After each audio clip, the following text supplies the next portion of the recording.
الرحمن الرحيم. الحمد لله رب العالمين، وصلى الله وسلم وبارك على نبينا محمد وعلى آله وصحبه أجمعين. ما بعد، أيها الإخوة في الله، وموضوعي السدحات aynu kaga hadlaynay cunwaankii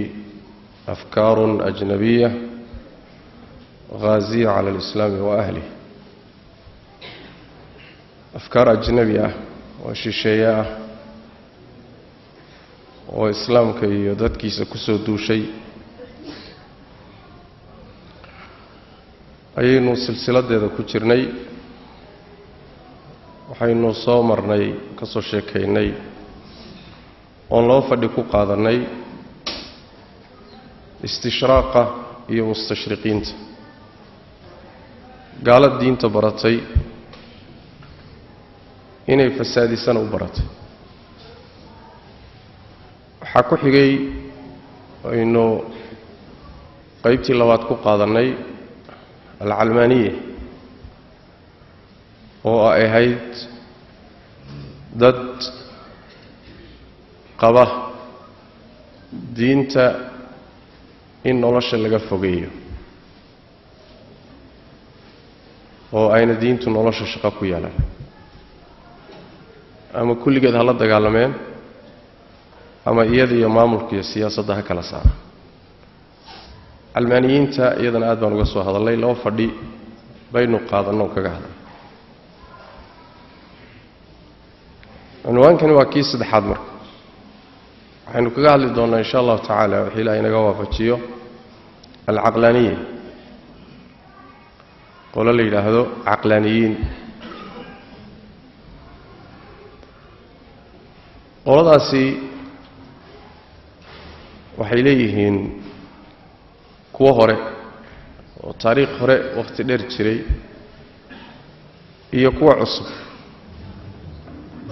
oo hadda wakhtigan aan joogno iyo wakhtiyo dambe yimid. labadoodaba caqlaaniyiin baa laysku dhahaa, wax furuuq aan badnayn baa u dhaxaysa. waxaan ka hadli doonnaa marka alcaqlaaniya, halkaas dadka soo hoos gala caqlaaniyada la isku yidhaaha. taariikh ahaan xaggay ka soo bilowdeen?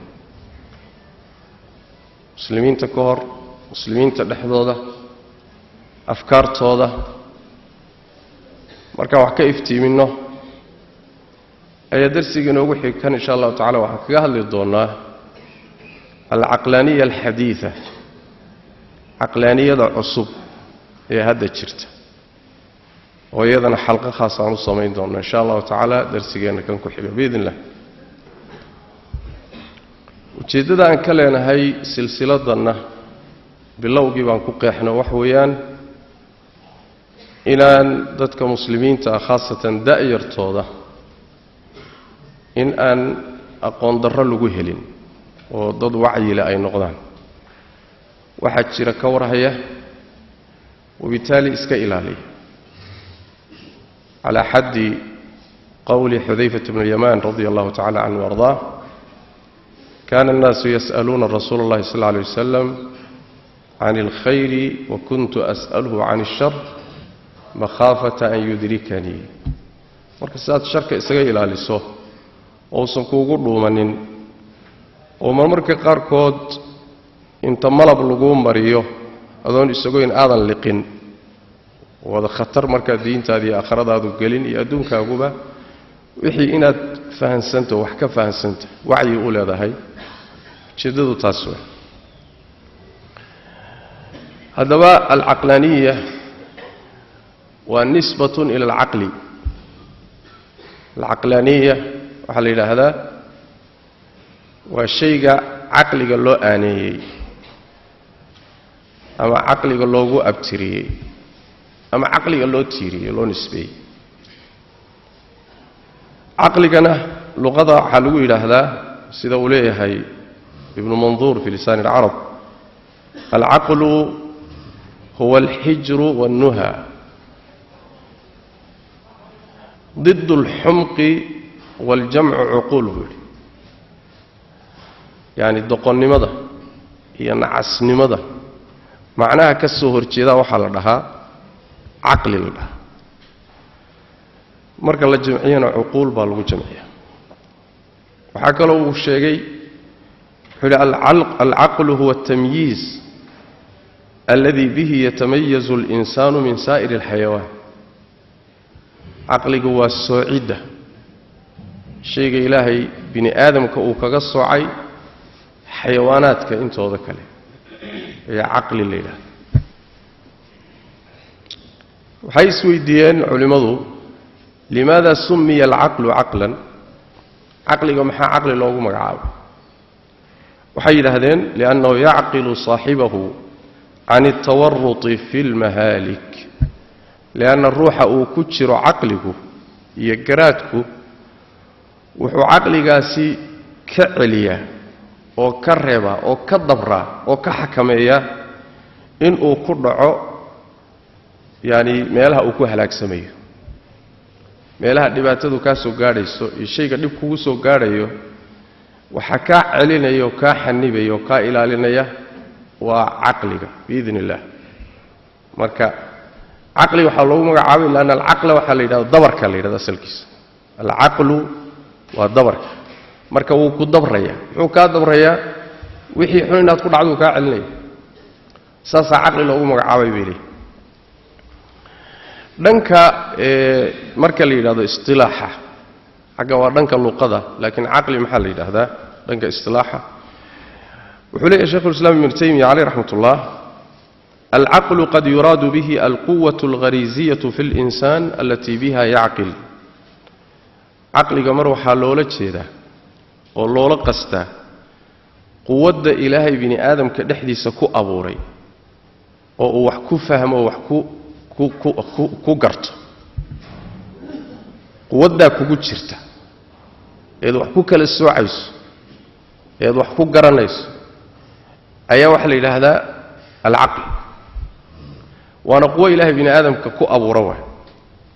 mar macnahaasa loola jeedaa وقد يراد به النفس أن يعقل ويعي ويعلم مرنا وحلو استعمال عقلك قرشد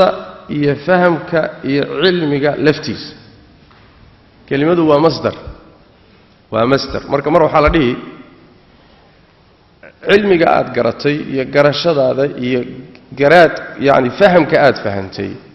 تاسا وحالا دي وعقلي marna shayga uu ka yimid ee kugu dhex jira ilaahay kugu dhex abuuray xubinka baa aqli leeyahay marna xubinkii baa lagu magacaabi marna xubinkii wixii ka dhashay oo cilmigii iyo garashadii ah lafteedii baa la dhihi aqli la dhihi labadaba waa loo isticmaalaa buu leeyahay wuxuu leeyahay fal awwalu qawlu al-imam Ahmad wa ghayrihi min as-salaf in xubinka wax kala saare ee wax garta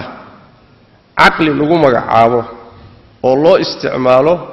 sidaana lagu qeexo waa imaam Ahmed iyo salafka qaar kamida qowlkooda way oo waxa imaam Ahmed uu yiri al-aqlu ghariza wal hikmatu fitna aqligu waa abuur ilaahay galiyo bini aadam hikmaduna waa inuu ruux dhug leeyahay fitna tan labaad buu yiri oo ah aqliga in loo isticmaalo cilmiga laftiis wuxuu yiri waa qowlu tawaif min ashaabina wa ghayrihi xaqaba qayba kamida culimada madhabka xanaabilada iyo qeyrkoodba oo waxay yiraahdeen buu yiri al-aqlu darbun min al-ulum ad-daruriyah aqligu waa qayb kamida culumta laga maarmaanka inuu ruuxu garto علوم waxaa jirta علوم ضروريه la yiraahdo cid walba ay garan علومta noocaas waxa la yiraahdaa aqli la yiraahdaa sidaana qolab ku magacaabo wakiilahuma sahih buu marka labaduba waa sax in xubinka laftiisa la yiraahdo waa aqlina waa sax in cilmigi isagu uu dhalay ka soo baxay la yiraahdo waa aqlina waa sax labaduba waa sax buu leeyahay maxay yeelay fa inna al-aqla fi al-qalbi mithla al-basari fi al-ayn يراد به الإدراك تارة ويراد به القوة التي جعل الله في العين يحصل به الإدراك فإن كل واحد من علم العبد وإدراكه ومن علمه وحركته حول ولكل منهما قوة ولا قوة إلا بالله عليه وإسكذا إيش أوكله إيش لغة عربية وحال لها سيد أوليه مثل البصر وهي في العين بصرك مركاد بصر تلاهو أرجع لفتي سنة ولا إيش أو حركة سنة ولا أرجع لفتي سنة بصر ولا دي إيش أو حركة سنة بصر ولا دي عقلي قرواسيد أصو كلام فهم كي يقرشدي علمي كسب فلين عقلي والله مقعابي أسجل لفتي سنة عقلي والله مقعابي وحبين كا سيدا سولي الشيخ الإسلام ابن تيمية عليه رحمة الله كتابك استقامة قحيتان كمرك عقلي أنت أنك جبحنا علماء قار كم ده وحيل هذان عقلي شن ملكولي شن قيبات وقيبه وحل سارنته قيبه مهمات بيحل سارنته وحبي قبطات تكلك جدس وحيل هذان ملكات كقلب عقله وملكة الإرادة هي ملكة الإدراك ملكة الاستنتاج ملكة الحافظة هي ملكة الذاكرة وخانضه شقوين كلا جدسن قبط قيبي وحي قابل سنتهي الإدراك الإرادة دوني تانك مركاد واحد دوني الربطه قيب عقلي قاقا كمده أيها دوني تانكو كي ماذا قيب قابل سن قيب تلبادنا ملكة الإدراك بالإرادايو وحبي قرطها waxa doonayso inaad garato ama inaad fahanto ama inaad haleesho ayay iyaduna ku saabsan tahay waa qaybta fahamka iyo garashada iyo qaabilsan waa qaybta labaadna malakatul istintaaj baa la dhahayo shayga meeshan yaala korkiisa waxa ka muuqda mooyo gudihiisa waxa ku jira inaad la soo baxdo oo waa faham marka daqiiq ah waa kulli waa lagu kala tagsan yahay dadku waa ku kala xoog badan yihiin marka dadka qaarkoodna waxan muuqda inta ka muuqatay kaga kaaftoomaan oo ma sii gudbi karaan dadka qaarkoodna ilaahay wuxuu siiyay awood ay gudaha intay galaan ay wax kala soo bixi karaan hadal baan mesela maqlaynaa hadalka dadka ruuxna daahirka bay ka fahmayaan dadka qaarna ilaahay wuxuu siinayaa hadalka intay shiilaan oo dhuuxaan gudihiisa wax ku jira inay soo bixiyaan marka malakatul istintaaj baa la dhahayo qayb عقلك كم ذا أقابلسن أو حسار قيبت السدحادي وحوي أم أفراد من لها ملكة الحافظة لها حافظة وحويان وقيبت هيسة حفظ ذا وحي أقبطي وحد فهمتي وحد براتي قيبك وهيسة وكيد واحد قيبت حفظين يسي مركا كيدين يسي هين يسي يدون قيبوا qaybta u dambaysana malakatu dhaakira la dhahayo waxay leeyihiin wixii aad halmaantay xusuus wixii kugu jiray oo qaybta xifdigu weelka ku jiray laakiin waxoogaa ka yara lumay inaad dib u soo xusuusato oo xusuustaas ay qaabilsanta qaybta xusuustaas bay qaabilsanta intaba waxa la yiraahdaa waa malakaadka aqliga la yiraahdaa waa khaanada kala duwan oo shaqo isku lahayn midba shaqo gooniya ilaahay ugu talagalay tabaaraka wa taala طيب العقل في مجرى التاريخ كتاب la yiraahdo baa inta qoraya inta hadan kaga soo gudubno waxa doodi ka jirtaayo la isweydiinaya aqliga iyo qalbigu ma isku mid baa soo kala duwan يا مانكا يا عقلي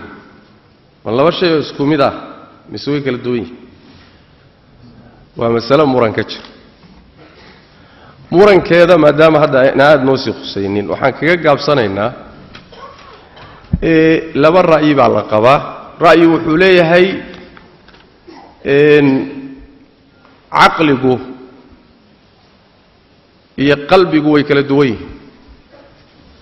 qalbigu waa wadnaha ilay aqliguna maskaxdu ka yimaada saaqolaan ahaysa maskaxda oo madaxa ku jirto macnaha maskaxda ayaa qaabilsan oo caqli la yiraahdo qalbiguna wadnuhu ku jira laabtu ku jira sida qola u kala duwaysa imaam ahmed laga soo guuriyaa qaarna waxay leeyihiin caqliga iyo qalbigu waa isku mid waana wadnaha maskaxdana xidhiidh buu la leeyahay oo qalbigay ka imaan kadibna maskaxday maraysaa isaga maskaxda u gudbinay caqligii iyo qalbigii labadu waa isku mid oo waa kan laabta ku jira wax farqiyan uma dhaxay sidaana qaar baa maray waxay daliisheen qolada sidaa qabaayay aayada quraanka kamid iyo ahadiis bay daliishadeen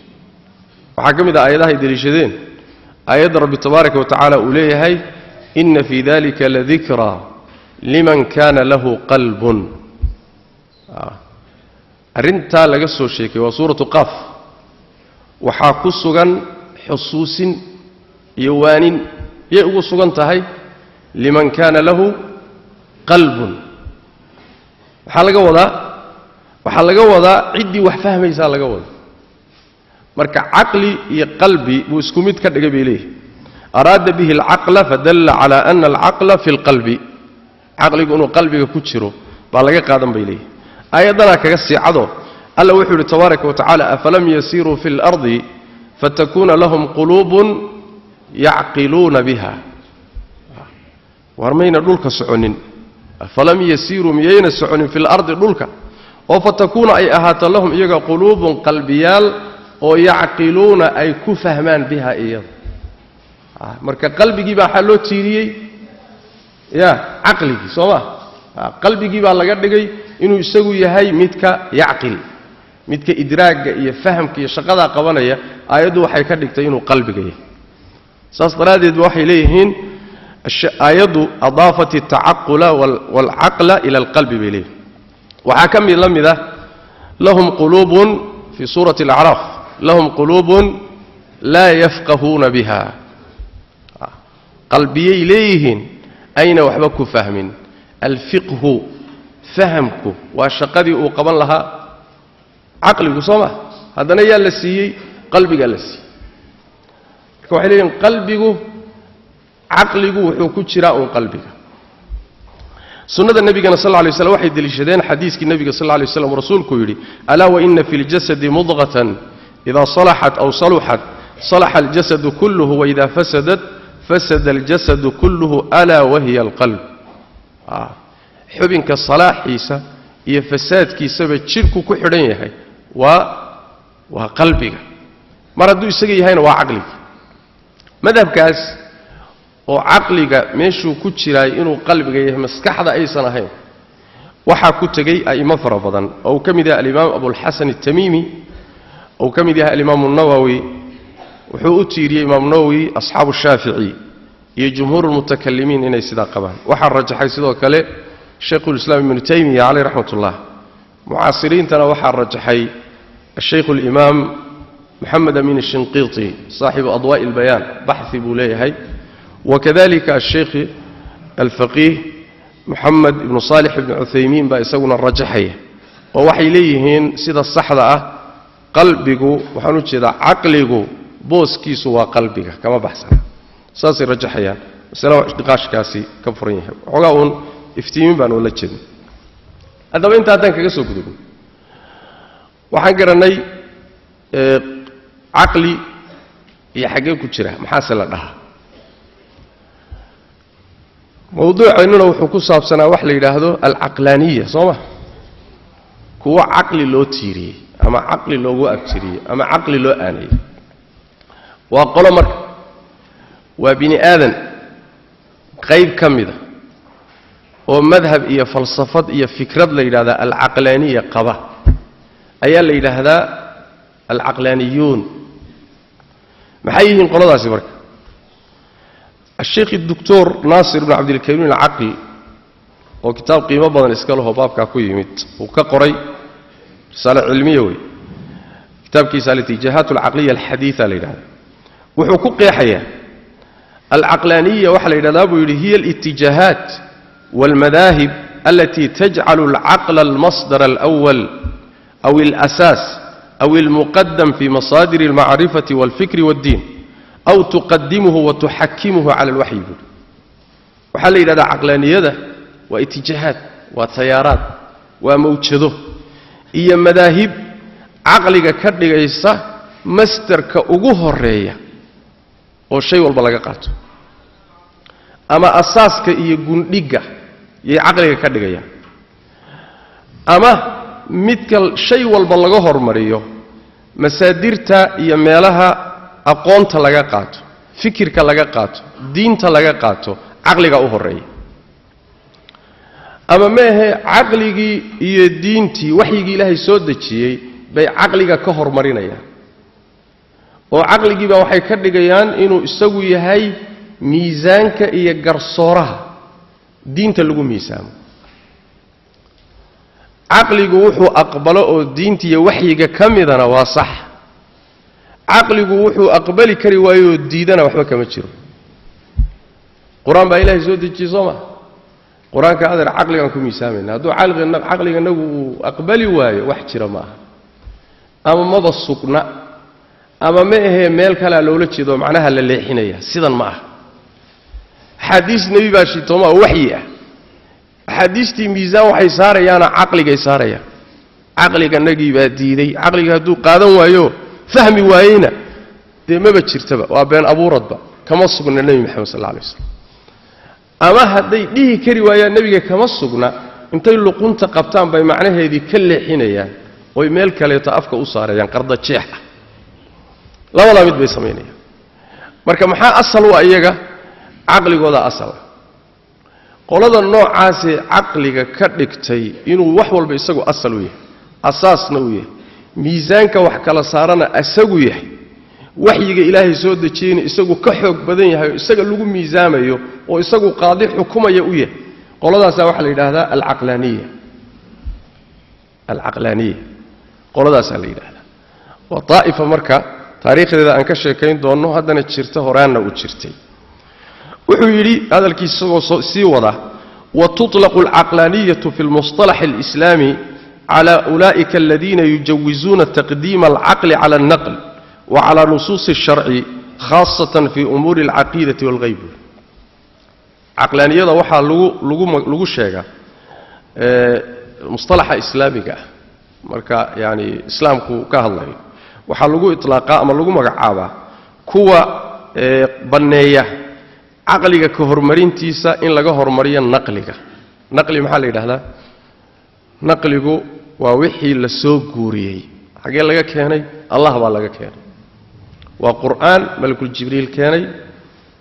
ama waa ahadiis nabiga loo waxyooday kaasa naqli la dhahaa marka wixii naqli ah waa dambeeya maxaa horeeya aqliga horeeya kuwa sida qad ama nusuusta sharciga waa aqliga ka hormarinay khaasatan arimaha aqeedada iyo qaybiga iyo waxyaalaha Ilaahay aqoonteeda uu inaga qariyay in badan oo kamida ayay kuwa saa uga hormarinaya aqliga naqliga uga hormarinaya qoladaas la yiraahdaa buu Sheikh Muhammad Qutb isagu wuxuu leeyahay al-aqlaniyya بمعنى التفسير العقلاني لكل شيء في الوجود عقلانية وحلا يراهدا شيء كستا او كونك كيالا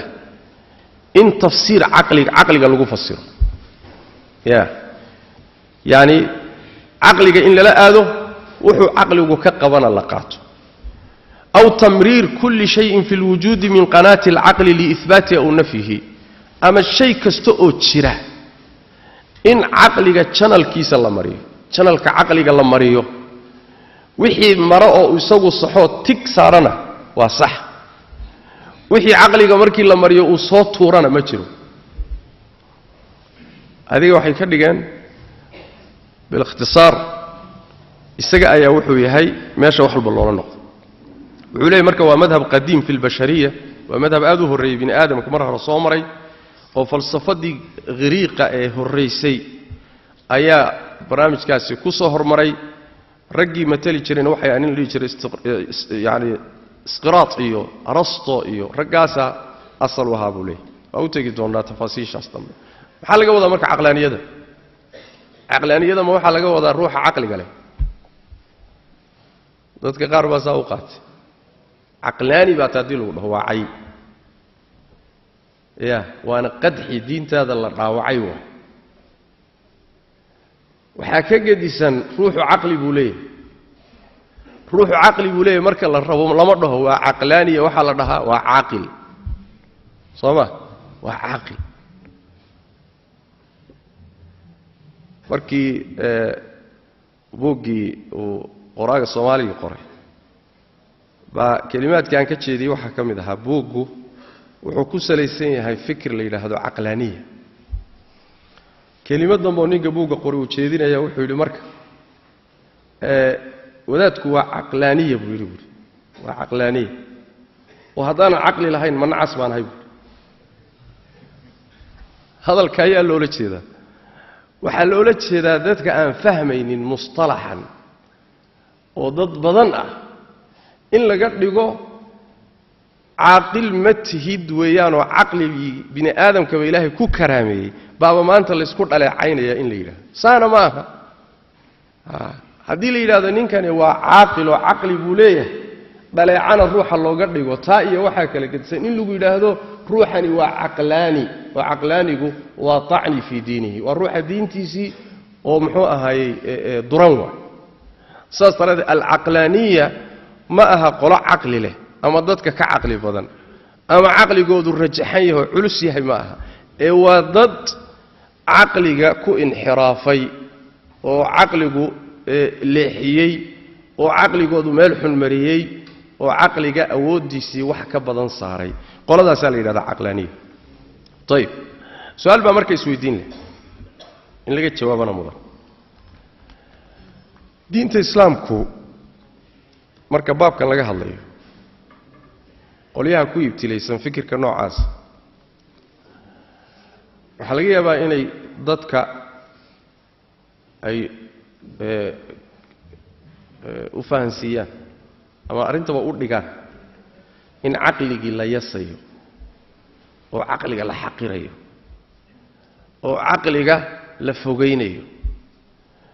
oo caqliga wax ixtiraama aan loo haynin masaladuna saa waa ka gudisanta diinta islaamku caqliga bini aadamka xubinka iyo midhaha ka dhashay oo cilmiga iyo aqoonta ah diinta islaamku say u karaameysay shaqadeebaysa siisay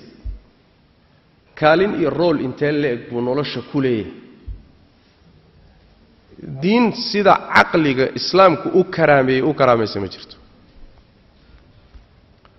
waxaana ka fahmi karnaa qodobada soo socda caqiido sidaa u cisaysay oo caqliga u ixtiraamtay ma jirto ta islaamka aan ahayn sida uu leeyahay Dr. Fahd Ar-Rumi quraanku suu u karaameeyay waxaad ka didan kartaan quraanka kariimka ah caqliga bini aadamka inuu kiciyo oo fadhiga ka kiciyo oo uu dareen geliyo oo dhaqdhaqaajiyo oo laga shaqaysiiyo ayuu quraanku dadka ugu yeedhaya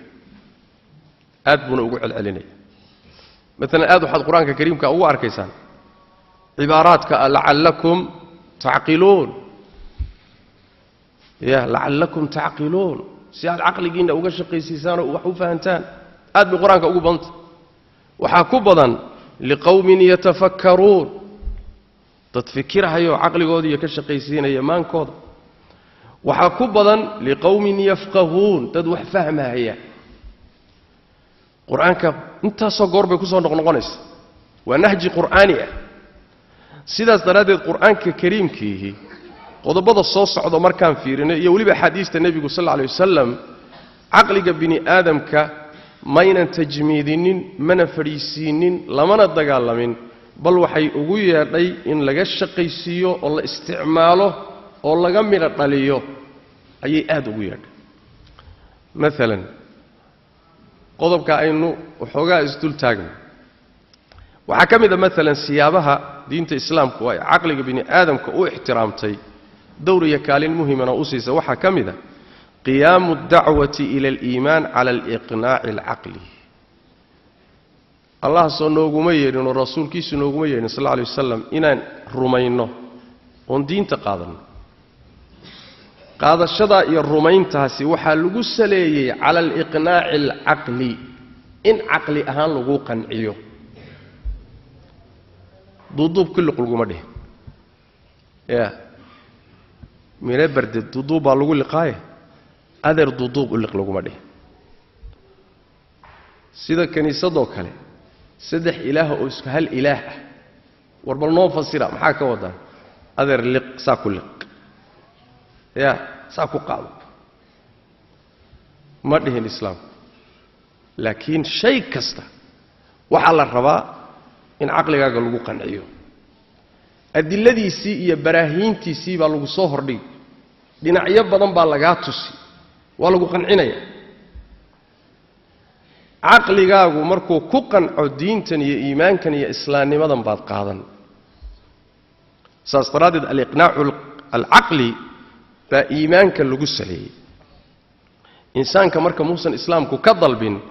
inuu aqligiisa iftiinkiisa damiyo oo uu ihmaaliyo bal taaqaadkii awoodda aqliga ku jirta inuu isticmaalo ayaa laga rabaa oo arrimo anfacaya noloshiisa uu isticmaalo daaqadaasna siyaabo kala gedisan buu islaamku u tawjiihiyay ama u jiheeyay waxa kamida maalan waxa la inoogu yeeray soo ilaahay quraan ma soo dejin oo kitaab ilaahay hadalkiisa ku yaala ma Allah wuxuu yiri tabaaraka wa taala kitaabka u fiirsada intaad maankiina iyo maskaxdiina iyo aqligiina ka shaqaysiisaan bal kitaabka dhuuxa xagee ku taala kitaabun anzalnahu ilayka mubaarakun liyadabbaru aayatihi warbal aayadahan u fiirsada tadakhridaan dhuuxa macnaha ku jira وليتذكر أولو الألباب أفلا يتدبرون القرآن أم على قلوب أقفالها تكلم حيا هي أفلا يتدبرون القرآن ولو كان من عند غير الله لوجدوا فيه اختلافا كثيرا والقرآن كمينا أفير سنين ومعنيه سروحين هذه ملك لي عدك لو كسو فلي لها وحي كهلي لها القرآن كدحديث اسخلاف آد فربضا حي له wax kale oo dhan oo alla ka soo jeedin tabaaraka wa taala waa iskhilaafa laakiin ilaahay hadalkiisu iskama hor yimaado waana waxyaalaha ugu muhiimsan ee ku tusaya quraanku inuu hadal ilaahay taqriiban aayadihiis ahkaamtiis wuxuu jidaynayo laba toos isaga hor imaanaysa ma jirto marka macnaha si aad u gaadhaan iska qaata ma ahe bal u fiirsada bal dhuuxa bal tadabbura balay soo qodoma markii quraanka u fiirsada leenidii kadib hadana quraanku wuxuu ina yiri hadaad u fiirsateen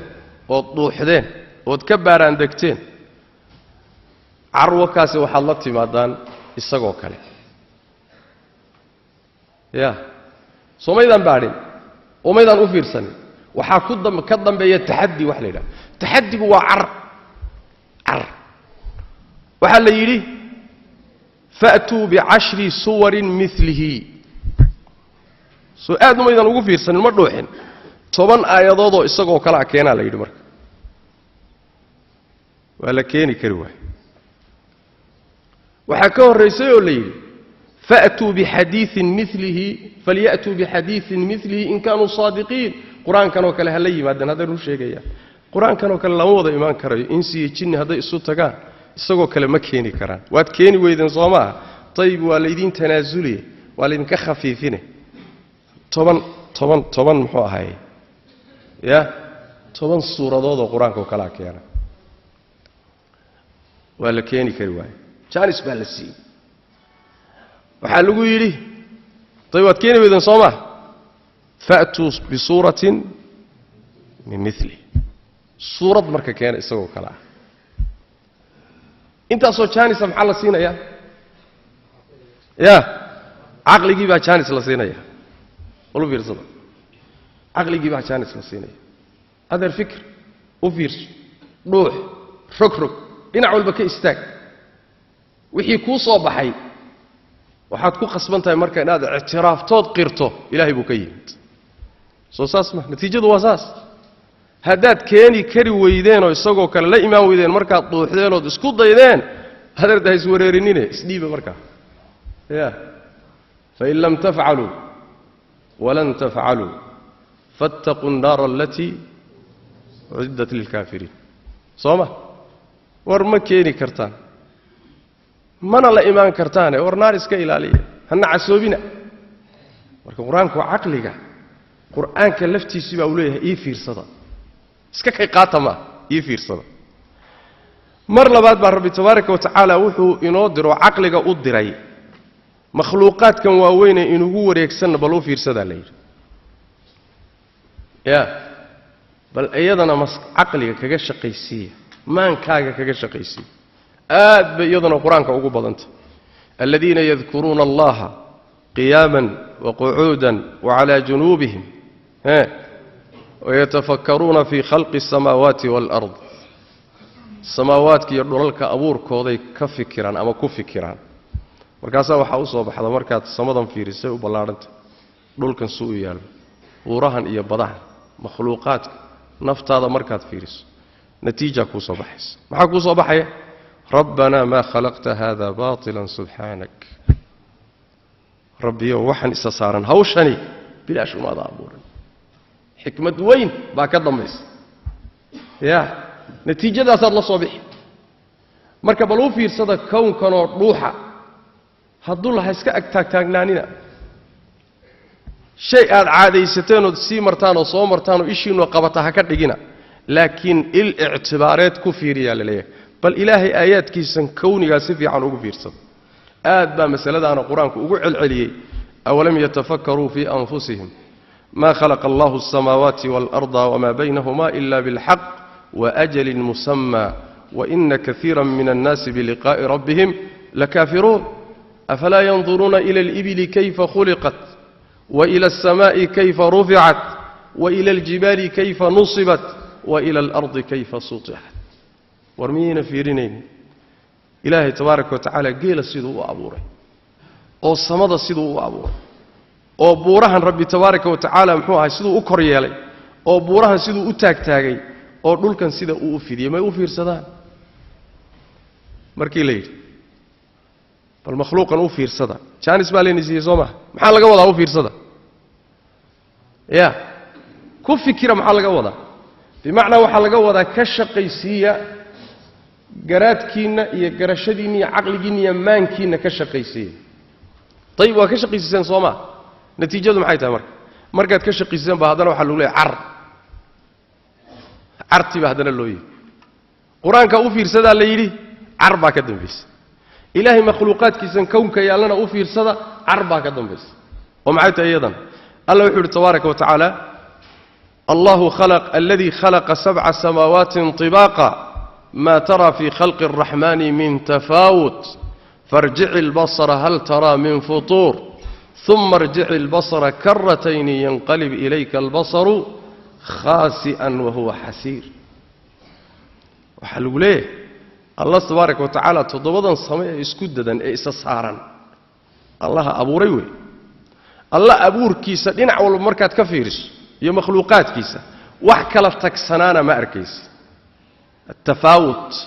wax kala dheerdheer oo kala tagsan oon isku habboonayn arki maysa ishaadu qaban mayso farjic ilbasar aragga celi bal mar kale ku celi hal taraa min futuur miyaad aragtay wax dildilaaca samada aragga ku celceli wax dilaaca ma kaaga muuqda wax jeexjeexidimaa ma kaaga muuqda wax boolxumaa ma kaaga muuqda ma jirto markaasa haddana la yidhi uma irjici ilbasar aragga iyo fiirada mar kale ku celi karatayn ay kara bacda kara marar badan bal ku celceli oo isaga daba noqo haddaad si kale isaga daba noqoto ceeb ka raadiso iyo dhimanaan yanqalib ilayka albasaru khaasi'an wa huwa xasiir isagoo araggaagii ishaadii soo guul daraysatay oo daallanoo rafaadsan unbay kugu soo noqon soo saas ma marka ceeb iyo dhimanaan ku arki maysa u fiirsa marka mar haddaad dhimanaansho ka weyday iyo wixii aad raadinaysay maxaa kuu soo baxaya marka allaha abuuray waa alla awood leh oo kamaal leh wey soo saas ma marka aqligeennii iyo maankeenii baa laga shaqaysiinaya leeyahay wal makhluuqaadkan u fiirsada mar kale waxaa iyadana loo diray aqligeenno kaalinta la doonayo inuu ka shaqo gala ay tahay fi tashriicaati illaahi tabaaraka wa tacaala ilaahay waxyaaluhu inoo jideeyey xalaasha iyo xaaraanta waxaan iska daaya waxaan sameeya awaamirta nawaahida u fiirsadaa la leeyahay maxaan ka fiirinaynaa iyadana waxaan ka fiirinaynaa xikmadda ku jirta u fiirsada rabbi wuxuu yidhi walakum fi lqisaasi xayaatun yaa uli lalbaabi lacallakum tattaquun qisaasta oo ruuxii wax dila in la dila ah nolol baa idinku sugan inta garashada fayow lahay inta caqligoodu fayow yahayow qisaasta waxaa idinku sugan nolol baa idinku sugan yaase fahmi kara waay ninkii caqli fayow iyo maan fayow leh bal u fiirsa marka qisaasta ilaahay ninkii wax dila hala dila hadduu yidhi maxay tahay xikmadda ku jirta adaa la rabaa inaad duuxdo xikmadda ku jirta maxay tahay u fiirso nolol baa ku jirtaa leh oo see nolol ugu jirtaa mid waaba tegayoo wuu dilay kanna waaba laga dabaysiiyey dabageedis waa laga dabageeyo waaba la raaciyey labaa meesha inagaga tagtay nololisay ugu jirtaa waay ya soomayna ahayn midi tagi war kan kale hala badbaadiyo war caqligaasi waa caqli gaaban nolosha ku jirtaa waxay tahay markii kii wax dilay la dilo dilkaa baaba'aya ama yaraanaya ya ninna dhiiggiisa kama tillaabsado ma maqashay adiga hadduu og yahay mujrimku markuu wax dilay in la dili doono la qisaasi doono ninna tilaabo qaadi maayo halkaa maxaa badbaadaya marka ya khalaa'iq baa badbaadaysa khalaa'iq mujtamacaad kumanyaal baa ilaahay wuxuu ku badbaadinayaa cabsida ka dhalatay kii la qisaasay waa la wada baqay gacmaha la wada laabtay haddii la isku xanaaqo in afka laga murmo mooye cariyaa gacan qaadi kara car xoogaa un adugu afka ka hadhadal laakiin haddaad gacan qaaddo hawl kuu taallo waad ogtahay ta ku sugaysa markaa nolol baa ku sugan laakiin yaa fahmi kara yaa ulil albaab baa la yidhi bal caqligiina ka shaqaysiiya maxaa ku jira xuduudda shareecada kii sinaystay xadda loo dhigay ka diinta ka baxay xadda loo dhigay maxaa ku jira guurka maxaa ku jira beeca iyo shiraha axkaamta ku jirtaay iyo xikmadaha ku jiraay waxaad kula soo bixi kartaan inaad dhuuxdaan oo aad maanka ka shaqaysiisaan xikam aad u macaan baa markaa kaaga soo bixi karay halkaana aad baa laynoogu diray oo qur-aanka kariimkii caqliga ugu diray waxaa ka mida maalan meelaha laynoo diray inaynu aad ugu fiirsanno duruus macaani ku jirto qiimo badan waxa loo yaqaano axwaal alumam almaadiya wamaa addat bihim almacaasi ilayh ummadihii horee tegayee taariikhda soo maray xaaladahoodii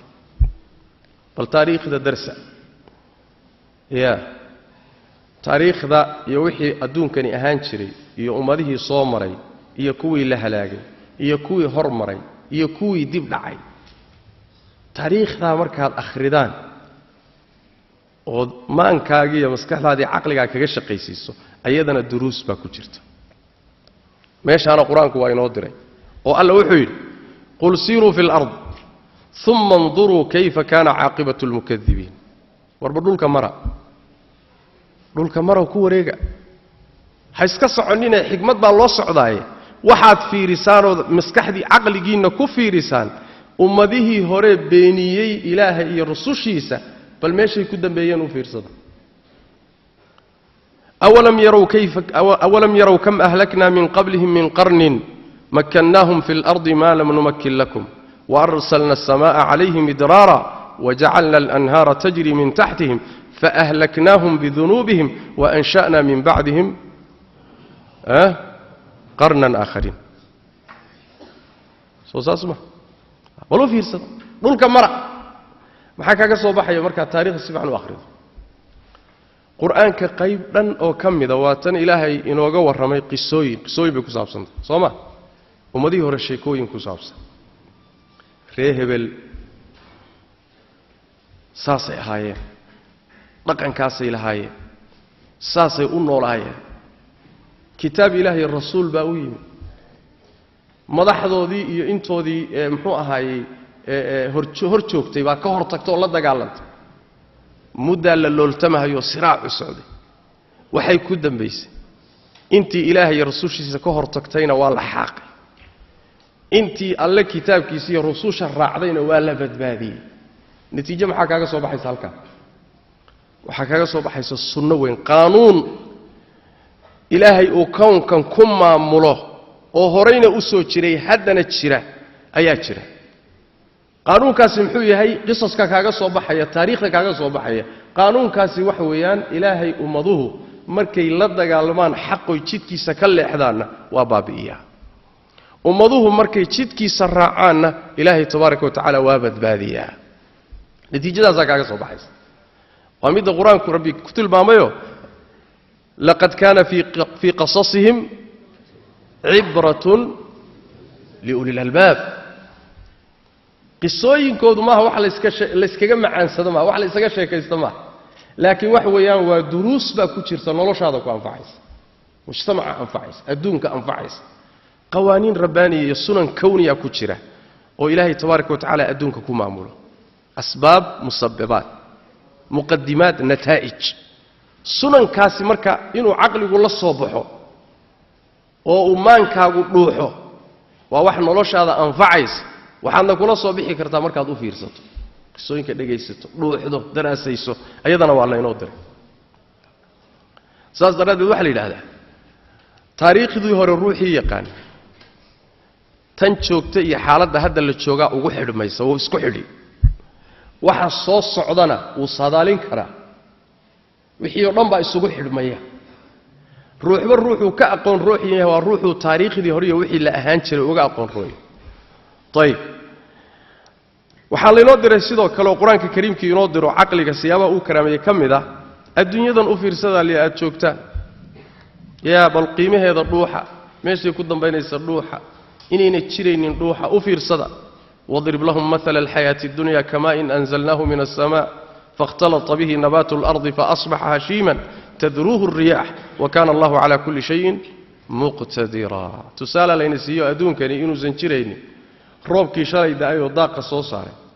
oo daaqiisii dabayshu ku dhacday oo markiiba jaallo noqday oo haddana dumaan noqdo iska baaba'ay adduunyadu waa taasoo kale bal u fiirsadaa layna yidhi ayadana waa arrin u baahan noloshaada saamayn ku leh islaamku caqliga siyaabaha uu karaameeyey waxaa ka mid a waxaa la yidhi ilaahay diin buu soo dejiyey iimaan baa lagugu yeedhaya caqiide saxsan baa lagugu yeedhaya diintanaa lagugu yeedhaya laakiin lagu qasbi maayo adigaa la rabaa inaad qanacdo markaad qanacdana adoo qancay inaad gasho diintan iyo iimaanka u fiirso khiyaar baad leedahay laakiin jidkaad martaad abaalkiisa leedahay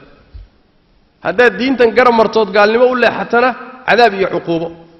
haddaad tawxiidkan iyo diintan qaadatana janno rabbi iyo barwaaqo adduun iyo aakharaba laakiin lagu qasbi maayo waa meeshay ku imaanayso laa ikraaha fi ddiin diintan iyo iimaanka layskuma qasbo marka horeed bannaankaaga joogto lagu qasbi maayo u fiirso oo qanac oo qaado haddaad ku qanci weydana midhaheedaad goosan doontahay waa kukaa waqul ilxaqu min rabbikum faman shaaa falyu'min waman shaaa falyakfur tahdiid ba ha ahaato laakiin qasab ma aha afa anta tukrihu nnaasa xataa yakunuu mu'miniin in lagu yidhaahdo marka adiga qanaacadaada iyo garashadaada iyo garaadkaaga iyo fahamkaaga waa kukaa waxay ka mid tahay qaababka uu islaamku caqliga u karaameeyey caqliga bini aadamka uusan u qasbin waxaa ka mida maalan siyaabaha uu islaamku u karaameeyey caqliga bini aadamka wuxuu islaamku aad u weeraray qolada muqallidiinta ah aladiina laa yucmiluuna adhaanahum dadka aan maankooda iyo caqligooda ka shaqaysiinin oo waxay soo gaadheen ama waxay arkeen uun iska raaca war maxaad idin daba dhigay waxan maya waan soo gaadhnay awii aabayaal baan ka soo gaadhnay oo dee awii aabayaal haddaad ka soo gaadheen ma u fiirsateen ma sax baa mise waa khalad miisaan ma saarteen maya marba haddaan awii aaba ka soo gaadhnay isagoo baa saxan ya war ma xataa awiyadiini aabayaashiin hadday khaldanaayeenoo naar idinku wada xataa ma iska raacaysa qur-aanku masalada taqliidka iska dabagal un iska raac in dhala'aanu iska raac waa diiday maxaa la rabaa taqliidka acmaa iyo tacasubka in dhala'aanta mabaadi'da waa la diidee adeer waxaa lagu yidhi inta ilaahay ku siiyo maankaaga isticmaal oo indhaha iyo hays xidhin muxuu ahaayey garaadkaaga xidhin allah wuxuu qur-aanka ku yidhi waidaa qiila lahum ittabicuu maa anzala allah markii lagu yidhahdo war raaca wixii ilaahay soo dejiyey qaaluu bal nattabicu maa alfayna calayhi aabaa'ana waxay ku jawaabayaan maya waxaanu aabbayaashana ka soo gaadhnay awiyadanna kaaun baanu raacaynaa marka waxaa la yidhi awalow kaana aabaa'uhum laa yacqiluuna shay-an walaa yahtaduun war miyay iska raacayaan xataa aabbayaashood haddayna waxba fahamsanayn jid saxanna aynan hayninoo hanuunsanayn xataa ma iska raacaysaan awiyi aabbayaal baan ka soo gaadhnay waana iska dabagelaynaa war lagaama rabo فلا تكن في مرية مما يعبد هؤلاء ما يعبدون إلا كما يعبد آباؤهم من قبل وإنا لموفوهم نصيبهم غير منقوص بمعنى عقلك إلهي إنه حريو الربا كحريو تقاليد فان سوق قاعدنا يوم كلمة صح واحد سوق قاعدني واحد صحنا ونقون كرا واحد خلطنا ونقون كرا هذه واحد الربا عقلك يمان كاga استعمال دليل يا برهان راذي قل هاتوا برهانكم ده هاي سحرحرن natiijada burhaanta kaaga soo baxdana qaado soo ma jeed marka maxaa la diidan yahay tacasub iyo taqliidka iska indhala'aanta dadka iska raacayso taa la diidan waa ixtiraamka quraanku uu ixtiraamayo aqliga aadamaha uu ixtiraamayo kamid wuxuu kaloo amray wax walba iska hubi intaadan i'tiqaadinin ama aadan raacin iska hubi wala taqfu ma laysa laka bihi ilmun war waxaadan aqoon iyo garasho u lahayn iska raacin maxay leeyihiin inna as-sam'a wal-basara wal-fu'aada kullu ulaa'ika kana 'anhu mas'uula aragaaga iyo maqalkaaga iyo qalbigaaga intaba waa lagu weydiin doonaa iska hubi marka waxaad i'tiqaadinayso waxaad rumaysanayso wax aqoon iyo cilmi ku salaysan ka dhig qaababka loo ixtiraamo bay kamid qaababka aqliga quraanku uu ixtiraamay waxa kamida wuxuu amray in wax la baro amarahu bita'allum وحث على ذلك وحو أمري إن وحلا برو إنه وحبرته ولي بكل رجالي واجب كجدجي طيب صوبت وحويان شركة بني آدم كوحو كوكرا أو كوكبعة وعنتدي عبيتان لكن عقل كوحو كوكبعة أو كوريا وأقونت صوما أقونت أما أخرس كتي ماذا أما وحي كتي ماذا ويا أرجني بكتي ماذا waqti dheer baad noolay waxa ma la akhrisanin laakiin waaye badan baad adduunkan soo joogtay xilli kasta oo ku kordho cimrigaaga ku kordhay aqligaaga waxa u kordhaya waxba u kordhaya marka cilmiga barashadiisa ay diintu farad ka dhigtay talabul ilmi fariidatun ala kulli muslim waajib bay ku tahay ruux kasta oo muslima inuu cilmiga raadiyo علشان عقلك بني آدم كان له كبعينيا ولا سيادينيا ولا بسلينيا وحلا جارسينيا هير وحكلا صحي كرو وحكلا جرن كري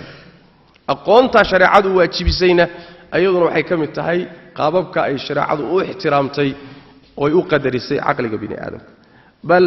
علمي جيبا وحي كردكتي مد أن عيد قوني أحدنين وعلي علمي نك يقانا يوسن حنيبنين سيدا وداددي كنيسة دوكالي إن هذا إنتال علمي ميل كحرة أنت كرينس أدلتك خرافات كراليس وأد وراقب بين صحيح وذو قدام بدافت هذا الصعون ويس سو أقون مليت أقون تعالى دتك كباي لازم بلغدي ووحي إلهي أدو قوديي دتك آيات كي سقرنا يهدنا قريني marka cilmigi hal baahiyo hal barto bimaana aqligi hal kobciyo garaadkii garashadu waa inay kobcdo وحكمت السيابها قرآنك وعقلك بني آدم كاحترامي وكرامي وحالات دري استنباط الأحكام فيما لا يوجد فيه نص من كتاب الله أو سنة أو إجماع مسائشة دينية نولا شيء كسابس حلاشي حاران كسابس وحي آن مركا آيات قرآن اللوهين حديث نبي إجماع علماء اسكو راعدي اللوهين أما مسألة اللي اسكو خلاف سيئة أما النازلة عصوة صوكر ضيئة وحال ليه هي عقلي استعمال عقلي قال الله وصفه استعماله نصوص تقل يا وحي هورير دعاية نصوص تكنتي روح markaad dhuuxdo waxaad la soo baxdaa dhacdadan hadda ku haysata xagee bay salka saaraysaa waa masalada istinbaadka la yiraahdo ama aayadani ama xadiidkani macnaha ku duugan ee gudihiisa ku jiriya sirta inaad la soo baxdo hada lagu diray طبعا waxay leedahay shuruudeeda iyo ahliyadeeda ay leedahay oo cid walba ma gali karto waxa muxuu ahaayay waa kala duwan yihiin لكن وحال ينودر عقلنا لغو احترامي وحي نسكيسو اسك عديو آيات قرآن يا حديث عديا لا ما يجمعوا الاسكوة فقسية ماشي هذا لكن وحي كلاي وحال ليه هاي للصباح قرآنك كلا صباح حديثك كلا صباح اسك حديثنا كالشقيسي روحا وهكذا ساسا الله ينودر أيضا وهي بضنته وحكم إذا مثلا قابلكم قرآنك احترامي وحو أمري قرآنك الكريم أما الدين تو أمرتي إن عقلك لكراميه إن لحفظيه وحي دباته وجيسنا laga ilaaliyo مثلا شرعه waxay xarimtay khamrada la'nad waa ku saarto aduunkana jeedal iyo uquba ku saarto iyo had khamrada maxaa la isugu diiyo maandooriyaha maxaa loo xarimo xashiishada maxaa loo xarimo qaadka maxaa loo xarimo maxaa la ilaalinayaa ya عقلي قال لا إلالينيه وحب مهمة إن الحفظية والله قال إلالية وحي دباته وقيسري بل تحريمك هي حرامين تهير حتى وحي قال سيد اللوغة دا لا يوفيرس هير وحي قال حتى انت كسر قامين يسكرية ميه حتى انت يرعين كسر قامين لغوما وقال سو نبي قال نمر صلى الله عليه وسلم ما أسكر كثيره فقليله حرام شيء مركز وحي آد بطسطود آدو استعماش سرقان كيني انتي سيرتنا وحارا سوما كبديس سلدو سرقان كليما لكن هدي آد خمرضة انتاد كبطا آدن كو سرقامين كبشدا مركز طلاق كعبتهم بات سرقانتا لكن لو كبي صدح كبكو بغ سرقانت وعن هنا صدح دوا بناي يا ما يبيع ذا حارانا وتحذر مع لو تحذريا حبن كان لو تحذريا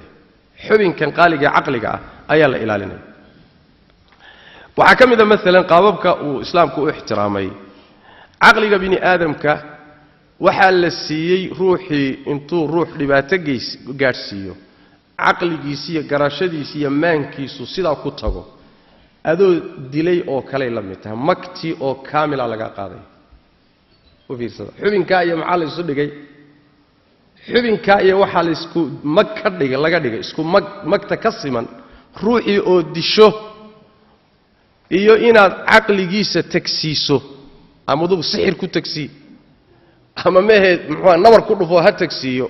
makti oo kaamil u leeyahay hageed ku aragteen diin marka saa u ixtiraamtay xubinka saas ya ini aankii oo dhammaaba laga la mid dhigay xagga makta aad baa loo ixtiraamay marka waxa kamid ah siyaa waxyaalaha uu ku ixtiraamay waxa kamid ah waa qodob muhiim ah ugu fiirsada diintu aqliga bini aadamka waxay tiri meelana waad ka shaqayn kartaa awood baad u leedahay meelana awooddaadu ma gaarsiisna wixii awoodiisa ka baxsan way ka celisay اسكو مشغولين بالي تكريمك وحا كميدا مثلا اني marka u sameysay qad haddadad lil aqli majalaatuhu التي يخوض فيها حتى لا يضل meeluhu ka fikiri lahaayay gali lahaayay ka shaqayn lahaa baa loo xadiday meelana waa laga reebayo awoodeeda uma lihid ma keeni kartid sooma ma keeni kartid aqligu bini aadamka aqligiisu ama garaadkiisu ama maankiisu xad buu leeyahay sohdin wuxuu leeyahay uusan dhaafi karin waa sida arageeno kale arageenu soo xad ma leh يا أرجعوا واحد كستميو قبته أو تشرع ما يحد بولي حداد أنتو قبن كري كبدن آتي هذا وان قبت سينا يا كور يا هذا روح الرواني الدربي روح كش شيء إنا إيش شيء أركته وأنا قصب إنا أركته إيش شيء بعد مركز الدربي قال دعدي وأظن كفي قضاء ولا دعدا كما سوى بتد وات مية أركي ما حق الله يبارك وقتي ما كان له وين نداش هذه يقول رفعتهم بتسكتي صوصاص ما وحاتي الصباح وحي ككرهي بار رئيس يدوني قبط ورقبل ميز تبرت عمل ايش هذا دكت هذا تبر بيلاد قعنت هذه حوقاق تبر بولي سبيناك محدود ما عقلي قاقي مان كاقون التبر بولي حد بولي wixii xaddiisa ka baxsan hadaad marka geliso wareer buu ka qaaday waxna ka keeni maayo ilaahigi abuurtay xubinkan ma cid baa ka taqaan ala ya'lamu man khalaq wa huwa al-latif al-khabir idina uga xogaalsana wixii uu garan karay baa leeyahay ka shaqee halka ka shaqee dowrkaas aad leedahay kaalintaas aad leedahay meela laakiin ay isku galin aan awoodaad ahay waxa kamida meelaha aan awoodiisa ahayn mesela awoodiisa waxaan ahayn mesela inuu ilaahay tabaaraka wa tacaala cilmiga uu qarsaday wax ka keeno ilaahay wuxuu qarsaday baa jira wuxuu qarsaday intuu inooga sheegay waxaan ahayn aqligu ma keeni karo aqligaagu kama hadli karo maankaaguna ma gaari karo ilaahay daatadiisu say u taalaa صفاتكيسو سي أتالا محا ألا استاهلا محا سؤوس يعني أن كوها بونين ما قاري كرو محا مصلحكو التفاصيش هذا ما قاري كرت سو ما جيت محا صوص صعودة ما قاري كرت وحكا الإسكداي الدون كنيكا ما أنت أقو عقلي بدن هدي اللي يلهدو iska dhaaf cid kale bari adiga waxa kugu dhacay noo sheeg ma sheegi kara ya ninka ugu aqoon yahansan ugu aqli raajixsan maanta hadii la yiraahdo bari maxaa soo socdo bal wax nooga sheeg indaa buu taagi bal meel fog haba aadin ba aqligu meel fog haba aadin meel kale la isku hawlin ee waxaad nooga warantaa keliyata ood wax nooga sheegtaa adiga naftaadu maxaa ku dhaqdhaqaajinaysa sababteeda aad ku fikirayso bal nafta noo sheeg maxay tahay xaqiiqadeeda maahiyadeedu maxay miyuu sheegi kara yas'alunaka 'anil ruuhi qul ar-ruuhu min amri rabbi wama utiitum min al-'ilmi illa qalila naftan kugu jirta adeer xaqiiqadeeda noo sheeg falaasifadii iyo kii aqli isbiday si walba intay sheegeen oo tabiyo tuur isu yeeleen oo dhinac walba isu rogeen naftani xaqiiqadeeda waa sheegi laay hadaaba wixii adiga kugu jiray jaahil ka tahay wax ka shisheeya wax ka raadinaya hadeer halu goyn warsu sax ma xadaada garo qiyaastaada garo wixii qiyaastaada ka baxsan wax kama keeni kartide waqti badan ha isaga bixinin hana isku lugoyn warninkii sidaa kuula taliyay miyuu ku haleeyay mise waa ku hagaaji ya waa ku hagaaji ilaahay ni'amkiisa ka fikir meelaha wax ka soo saar laakiin meela aadan gali karin ha isku hawlin waqtina yuusa kaaga lumin daaqadaadana ha ku baabi'in taasa ilaahay tabaaraka wa tacaala oo inoo sheegay طيب waxa kamida aqliga bini aadamka siyaabaha loo karaameeyay waxaa laga dhigay manaatu takaaliif takaaliifta shariicada waajibaadka iyo awaamirta iyo kulli waxay ku xidhantahay aqliga ku xidhanta ruuxu hadduu aqliga lumiyo waxba ma saarna ama waaba yaryaho aqligiisu ma buuxo ama ma ahe intuu weynaaday buu cantatay buu aqligii lumiyay aqligii baa ka tagay ama wuu waashay ama markii horeba nacasnimo iyo aqli la'aan buu ku dhashay wax saarani ma jiro laana xubinkii lala hadli lahaa ee mas'uuliyaadkan iyo xilalkan la saari lahaa waa maqan yahay jirkaagii waa xoog badan yahay libaax baad qoodnimaad u dhalatay ya lafa waaweyn iyo qurux laakiin xubinkii baa maqan lafaha waxba lagu fali maayo weligood baa iska taagtaagnaa sooma hal lagu fali maayo xubinkaas way xubinka marka amarku ku wajahan yahay saayeel sahayeelin waxa samee waxa ka joog isaga waa manaadu takaaliif waa sida loo ixtiraamay oo ilaahay tabaaraka wa tacaala u qadariyay waxa kamida qaababka loo qadariyay islaamku wuxuu la dagaalamay oo aqliga bini aadamka ka xoreeyay khuraafaadka aan waxba ka jirin oo dhan waxa jira ummadii hore rumaysnaayeenoo waxba aan ka jirin oo khuraafaad waxaana diintu wala dagaalantay مثلا shacwadada awhaamta kutirkuteenta waxa la yiraahdo kahaanada dhul la jeexjeexo faal waan faalinayaa buule intaan faaliyoon dhulka xarxariiqo baan ku sheegi waxa jira meeshan aad caaqil baad taag fadhidaan in aqli badan oo odayaatay waliba way arago 8 sano noola mid wadaad u tagay markaas uu ku leeyahay adeer xarxariiqana wax ku sheegi waxoogaa ii fadhiiso ya warma dhul xarxariiqay buu ninkan wax ku sheegi aqligii waa laga xoreeyay wax li warkani wax ma haye ee adeer ayuu ku lugoyn mid baa intuu saas yiraahdo xidigaha fiirfiiriyo buu ku leeyahay waxbaan soo wadaa iga dhageyso waxbaan sheegi waxba sheegi midka lugoyn mid baa wax isku guntiyo wax sixriyo wax afuufiyo wax buu rabaa inuu keeno aqligii baa laga xoreeyay war meesha ma hayaalay kan wax meesha ma haye adeer iska tagud yaa soo ma jeed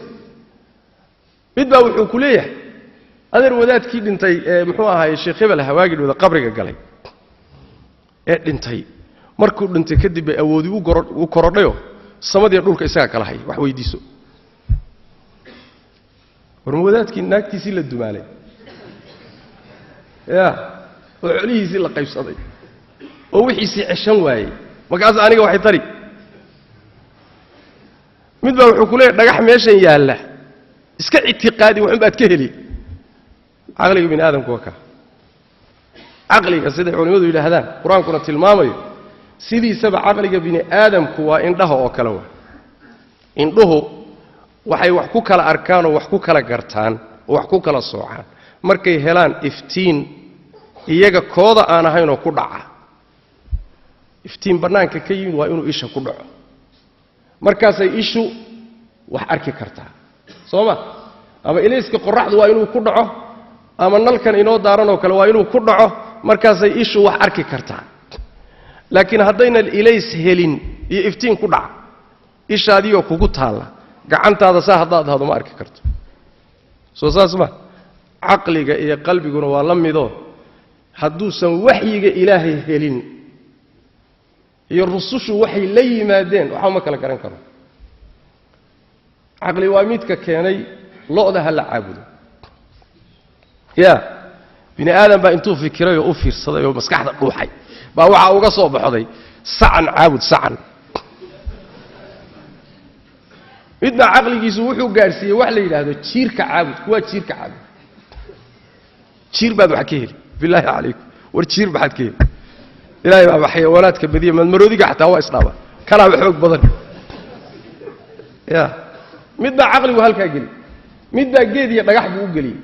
mid meydka dhintay buu u galiyay marka aqligan laga hadlayaa sidiisaba waa mugdigaas ku jiraa waa iska hagabsanaya hadduusan waxyiga rabbi iftiinku ku dhicin waxa ma kala arkay fa innaha la ta'mal absaru walakin ta'mal qulubu allati fi as-sudur halkan ndabeelka dhabta xaqiiqiga waa midka qalbiga ku dhaca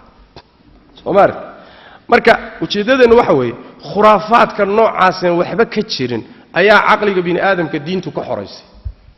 ونبينا وكيد صلوات ربي وسلام عليه من أتى عرافا فسأله عن شيء لم تقبل له صلاة 40 ليلة ميد wax sheeg ma kitaabu fura ama dhulku xariiqa ama xidigu fiiriya wadaad wax sheeg ninka u tagay oo wax weydiiyay 40 bari salaad laga aqbali maayo hadduu intuu u sheego uu ka rumaystana wixii nabi maxamed lagu soo dejiyay waaba ku gaaloobayba waxay ilay maskaxdaada xid adeer hore u soco gadaal ha soo eegin warka waa la diiday ya hore u soco maskaxdan iyo aqligan waxa la isoo siiyay in lagu shaqaysto burhaanta lagu fiiriyo dilada lagu fiiriyo wixii ilaahay soo dejiyay lagu fahmo khuraafada iyo waxa waxba ka jirin laga xoreeyo ayaa loogu talagalay quraanka kariimka sidaas daradeed baad arkaysaan marar fara badan arimahaas inoogu yeedhay walu fiirsada sida quraanku u hadlayo afaman yakhluqu kama la yakhluq afala tadhakkarun warcid wax abuurtay iyo cid aan waxba abuuri karin ma sameeyay jawaabtu maxay tahay مسن قل أرأيتم ما تدعون من دون الله أروني ماذا خلقوا من الأرض أم لهم شرك في السماوات ايتوني بكتاب من قبل هذا أو أثارة من علم إن كنتم صادقين وروحنا العبود إيسان عدين كان برهاني الدليل كان هذا خلق الله فأروني ماذا خلق الذين من دونه وحنا أركين إلهي بأبورتين كوانا العبود إيسان وحي أبورتين بلنتصر waxay abuurteen ma jiro quraanku aad buu hadlaya markuu ka hadlay ilaahay kelinimadiisa wuxuu yiri law kana fiihima alihatun illa allah la fasadata wa dalil aqliya leeyahay samaawaadkan iyo dhulalkan haday ilaahiye kaloon alla ahayn jiri lahaayeen haday jiri lahaayeen alla wax weheliya awoodiisoo kale leh samaawaadkii dhulkani sidan uma dhisnaayeen way fasaadi lahaayeen sooma ayada kala si fasirayso alla yiri tabaaraka wa taala mattakhadha Allahu min waladin wama kana ma'ahu min ilah idhan la dhahaba kullu ilahin bima khalaqa wala ala ba'dihim ala ba'd haday ilaahiye kale jiri lahaayeen hada adduunkan sidan isugu nadaamsan ma nadaamsanaadeene way isku qabsan lahaayeen markay isku qabsadaan ama way kala adkaan lahaayeen meel lagu dagaalamayna raadkeeda ay noo muuqan lahaa sooma samaawaadkeena dhulalka hadii la isku qabsan lahaa oo laba isla la isku qabsan lahayd soo raadkoodii nooma muuqdeen ama meehe wayba kala goosan lahaayeen waradeeradu intaada la tag annaynteeda la tag wala kala jeexan lahaa sooma marka adduunkan sidii aan u aragnay ilaahay u abuuray in u nadaamsan isku si u jeeda wax isbedela aan lahayn muxuu muujinayaa ya hal awood inay u taliso ku tusaya sooma waa yaani aqligaaga la baraarujinay sidaas marka wax weeyaan inta aan kaga gudubnay quraanka kariimka iyo diinta islaamku aqliga way karaameysay wayna sharaftay wayna cizaysay laakiin ma aha in uu yahay wax walba isaga yahay mana aha inuu isagu wax walba asaas u yahay mana aha inuu meel walba gali karo ee awoodii xad buu leeyahay inta xuduudiisa lagu karaameeyay wixii xuduudiisa ka baxsanna waa laga xakameeyo waa laga qabtay sidaas diinta islaamku aqliga ku karaameysay adan sheekh fadl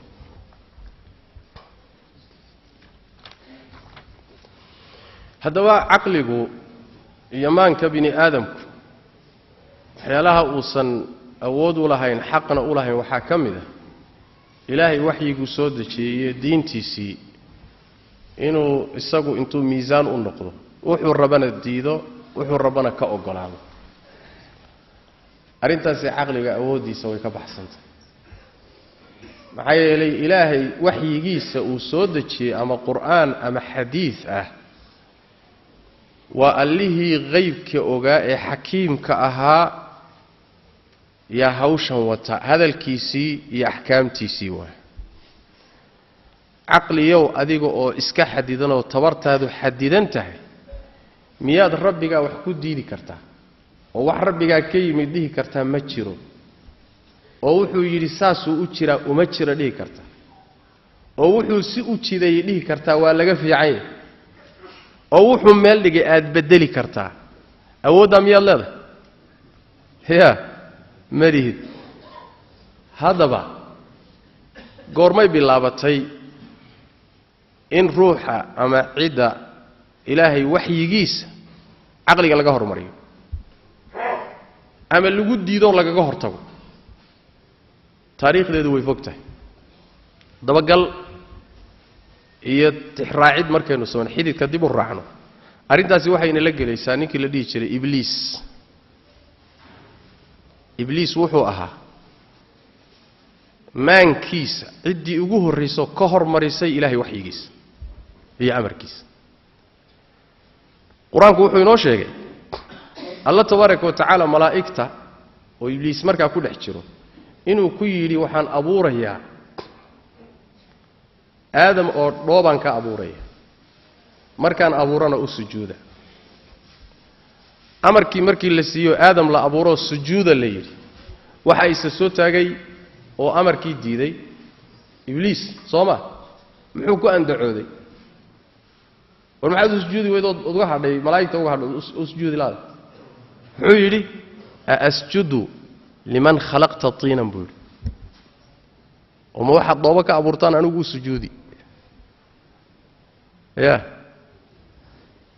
mar kale alla wuxuu sheegay inuu yidhi qaala ana khayrun minhu khalaqtanii min naarin wa khalaqtahu min tiin anaa ka khayr badan oo ka fiican maxaa yeelay aniga dabbaad iga abuurtay isagana dhoobaad ka abuurtay maadaama anigu aan ka fiicnahay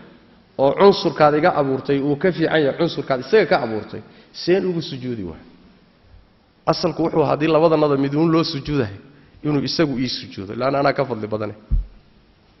qaacida muxuu dhigtay marka qaacida wuxuu dhigtay caqligiisa uu ka helay oo maankiisa ka helay oo dhahaysa kow horta dhoobada iyo dabka ka fiican sooma isaga dejistay wuxuu ka helay maankiisa marka labaadna mid labaad buu dejiyo iska dhaadhiciyo uu yidhi labada is-ixtiraamaysa isu sujuudaysa mar walbaba midka laga fadli badan yahay bay tahay inuu sujuudo oo uu sujuudo midka ka fadli badan labada muqaddimiye qaaciduu dejistay labadaba qaacidana waa khalad sooma labada qaacido markuu maankiisa ka helay amarkii alle ee ahaa war sujuud ma fiirinine maankiisii buu dhuuxay wixii maanka ka soo baxay buu ku diiday ilaahay amarkiisa halka maxay inooga soo baxay marka ciddii ugu horraysay oo maankiisa wuxuu ka helay iyo caqligiisa ilaahay waxyigiisa ku diidoo kaga hor tagtay ibliis buu ahaa soo masaladaas ma cadda sidaas daraaddeed waa sunnatun ibliisiya waa dariiq ibliis laga dhaxlay way ka soo tagtay ibliis shubhada iyada ah wuxuu afka u geliyo u laqinay dadkiisii raacsanaa ee gaalada ah markaasaa waxay dejisanayaan maskaxdoodii caqligooda waxay ka heleen bay waxay kaga hortagayeen ilaahay rusushiisa iyo waxyigiisa maalan qur-aanka qisooyinkiisa markaynu akhrino rusushii ilaahay soo diroo nuux u horreeyey markay ummadahooda u yimaadeen maxay ku yidhaahdeen bashar bini aadam annagoo kalaa tahay ilaahay muxuu malag u soo diri waay haddii cidna loo soo dirahay ma malagna loo soo diro oma malaa'ig baa tihiin idinku marka malag laydiin soo dirahay soo bini aadan ma tihiin basharaad isfahantaan baa laydiin soo diray malag dhulka hadday malaa'ig joogi lahay malag baa la soo diri lahaa waxay iska dhaadhiciyeen marka sidiisaba bini aadan malag baa la soo ilaahay xaggiisa malagun baa laga soo diraa markay intaa ka heleen maankooda bay rusushii waxay la yimaadeen iyo waxay kaga hortay waxay yidhahdeen adeer adiga malag miyaad tahay bini aadan idinkoo kalaana dee malag baa idin la soo diray iska tag mar kale waxay iska dhaadhiciyeen haddii ilaahay xaggiisa waxyi ka imaanayo waa inuu waafaqo wixii aan ab iyo awow ka soo gaadhnay wixii aynu arki jirnay wixii khilaafsan ninkii inoola yimaada waxba kama jiro maankooday ka heleen rusushii baa timid gaalnimadii iyo akhlaaq xumadii iyo waxay ku jireen baa lagala hadlay war waxaad wadataan waxaanu naqaanay arki jirnay sooma khilaafsana ee maanka kale ka helay waxba kama jira kac iska taga rusushii iyo waxyigii iyo kutubtii ilaahay soo dejiyey waxaa lagaga hortegay oo lagula dagaalamay wax yani maskaxdoodii istintaajaad taqaaliid ay dejisteen wax iska dhaadhiciyeen arrintaasina waa arrin asalkeedu iyay ka soo jeedaa ibliis wa inna shayaatiina la yuuxuuna ilaa awliyaa'ihim shayaatiinu اlinsi waاljinni yuuxii bacduhum ilaa bacdin zukhrufa alqawli guruuraa shaydaan baa afka u gelinaya u laqinaya waxbuu u dejinayaa wixii buu sax uga dhigayaa qaacido waa asaas kadibna wixii bay wax ku miisaamayaan wixii sax oo dhan taasay kula dagaalamaya taariikh ahaan taalaasaa la soo maray waxaa ka mid a maalan markii la yidhi aakhare waa laysoo noolaynayaao aakharaa jirto waa laysla xisaabtami doonaa waxay soo istaageen oo naf dhimatay oo lafa noqotay oo baaliyowday oo carradu cuntay oo baaba'day see laysugu soo celin karaa war waxaad sheegaysaa waxba kama jiro maba la qaadan kara lama liqi karo lama aqbali karo oo maxaan loo liqi karin loo aqbali karin calashaani maanku ma aqbali karo sidaas daraaddeed bay diideen dhinac kastaa laga maray oo laga dhaadhicay warba dhulkan nabaad guuraya roobka ilaahay keenay nooliye fiiriya mayd noolaaday soo idinma muuqata dad dhintay baa qaar ka mid inta la soo nooliyaa la hor keenay qaar waxaa lagu yidhi war allihii candhuufta idinka abuuray soo celintu miyay ku adagta dhinac kale lagala hadlo waxa li war samaawaadka iyo dhulalkan intan leega idinkaba idinka waaweyn Allah abuuray inuu idin soo celiyo maxay ku tahay dhinac walba laga maray in laga dhaadhiciyaa la isku day waa geli weeydi waxa soo xujaa maxay u geli laadahay calaashani waxa weey maankooday ka heleen cid dhimato baabaada inaan la soo celin karin marka waa muqaddima aqliya oo baadila ah sidaasay marka u jiri jirtay ibliis ka soo bilow ila ardadiisa iyo dadka isaga raacsani inay waxyaalo aqliyaada ay kaga hortagaan ilaahay waxyigiisa ku diida mas'ala taariikh dheer labay nabigeena yimi salawaatu rabbi wa salaamu alayhi markuu nabigeenu yimidna sidoo kale gaaladii uu yimid way diideen kitaabkii hadalkii alle risaaladii way ka hortageen wixii ummadii hore kaga hortagi jireen ba iyaguna kaga hortageen laakiin ilaahay quraanku ku tawaliyayo wixii ay nabiga ku caarideen oo dhan quraanka ka jawaab nabigeena sallallahu alayhi wasallam intuu noolaa ummadda waxa ku dhex jiro saxaabada ku dhex jiray niman munaafiqiin ah oo korkaana islaamnimo ka muujisanayo dadka ku dhex jiro tukanaya soomay hoostana gaalnimo kaga jirto qalbiga gaalnimo ku qarsanay nimankaasi marar fara badan bay si qarsoon ay isugu dayeen inay waxyiga iyo nusuusta ay u radiyaan ayagoo maankooda iyo garaadkooda isticmaalay laakiin wax badan uma suuroobin ama ummadda inteeda kale saxaabadii nabiga sallallahu alayhi wasallam ayagu waxay ahaan jireen saxaabadu iyo taabiciinta aqligooda iyo maankooda waligood aayadna kama ina hormarin xadiis nabina kama hormarin bal waxay xujo ka dhigan jireen ama aayad quraan ah ama xadiis nabi warbaad keentay Soomaa maxaa aayadda keen aawi xujadeedu waxbaad sheegtay Soomaa aawi xadiiska ku tusay labada hadii laga waayo adeer guriga hooyada laad baa lagu leeyahay midaal hadan soo qaadan mesela Abu Sa'id al-Khudri radiyallahu ta'ala anhu warda